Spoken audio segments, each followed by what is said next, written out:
അല്ലാഹുവിന്റെ റസൂൽ പറയുകയാ, ഇദാ ലഹറ സിനാ വരിബാ, പലിശയും വ്യഭിചാരവും അധികരിച്ചു പോയാൽ, പലിശയും വ്യഭിചാരവും എന്റെ പ്രിയപ്പെട്ടവരെ നമ്മുടെ മുമ്പിൽ ഇങ്ങനെ തെളിഞ്ഞു നിന്നാൽ, ഇന്നലെ രാത്രി മുതൽ മെനിങ്ങാതെ രാത്രി മുതൽ കേരളത്തിന്റെ മുസ്ലിം ചെറുപ്പക്കാരെന്നല്ല, കേരളത്തിന്റെ മുഴുവൻ ചെറുപ്പക്കാരന്റെയും മൊബൈലിന്റെ വാട്സപ്പിൽ ആഘോഷമല്ലേ, വ്യഭിചാരത്തിന്റെ പൂരപ്പറമ്പല്ലേ.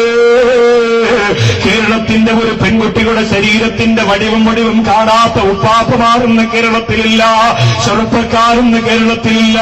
നഴ്സറിയിൽ പോകുന്ന മക്കള് പോലും നാണത്തോടുകൂടി കൂടെ നടക്കുന്നവന്റെ മൊബൈൽ നോക്കിയിട്ട് തലകുനിക്കുമ്പോ, എന്റെ പ്രിയപ്പെട്ട മുസ്ലിം ചെറുപ്പക്കാരാ, ആദ്യം വാട്സപ്പ് കണ്ടുപിടിച്ചത് നിന്റെ കയ്യിലല്ലേ.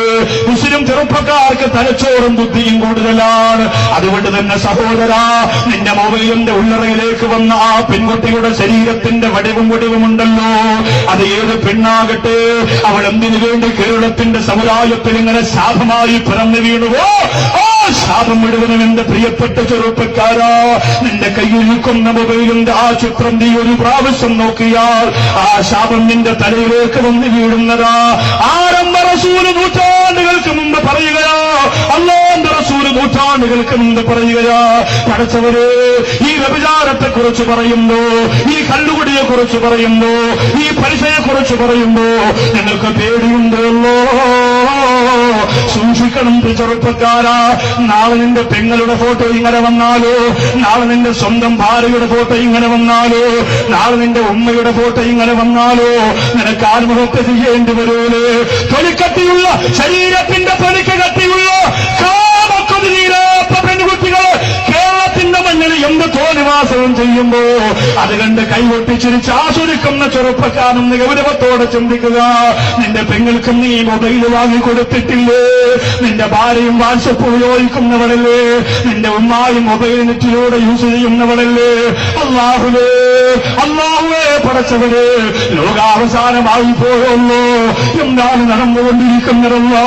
ജീവിക്കാൻ പേടിയാകുന്നുവല്ലോ, മൊബൈൽ കൈകൊണ്ട് തൊടാൻ പേടിയാകുന്നുവല്ലോ, പെങ്ങന്മാരെ പുറത്തിറക്കാൻ പേടിയാകുന്നുവല്ലോ, നഴ്സറിയിൽ പോലും 4 വയസ്സുള്ള മക്കളെ പറഞ്ഞുവിടാൻ പേടിയാകുന്നുവല്ലോ. അല്ലാഹുവിന്റെ റസൂല് പറയുന്നു, ഇദാ ലഹറ സിനാ, വ്യഭിചാരം വ്യക്തമായാൽ, വരിബാ, പലിശയും വ്യക്തമായാൽ, വഖദ് അഹല്ലൂ ബിഅൻഫുസിഹിം അദാബുല്ലാഹ്, അല്ലാഹുവിന്റെ റസൂൽ പറയുകയാ, വഖദ് അഹല്ലൂ ബിഅൻഫുസിഹിം അദാബുല്ലാഹ്, അല്ലാഹുവിന്റെ അദാബിനെ അവർ ഹലാലാക്കിയിരിക്കുകയാ. നീ എന്ത് തന്നാലും ഞങ്ങൾക്ക് സന്തോഷമാണെന്ന് അല്ലാഹുവിനോട് വെല്ലുവിളിച്ചുകൊണ്ട് അവർ പറഞ്ഞിരിക്കുകയാ.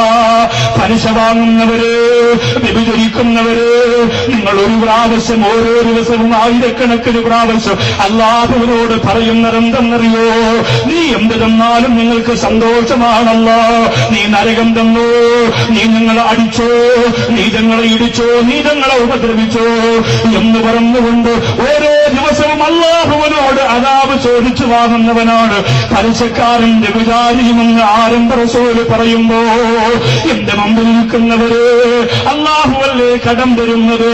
അല്ലാഹു ഉദ്ദേശിക്കാതെ ഒരു വീട് നമുക്ക് വെക്കാൻ പറ്റൂല, അല്ലാഹു ഉദ്ദേശിക്കാതെ മോളെ കെട്ടിക്കാൻ പറ്റൂല, അല്ലാഹു ഉദ്ദേശിക്കാതെ സന്തോഷത്തോടെ കടം തീർത്ത് ജീവിക്കാൻ പറ്റൂല.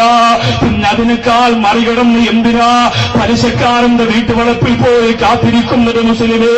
ഇന്നത്തെ രാത്രി ഈ സരസിൽ വന്നിരിക്കുന്ന പ്രിയപ്പെട്ടവര്, ഇന്നത്തെ രാത്രി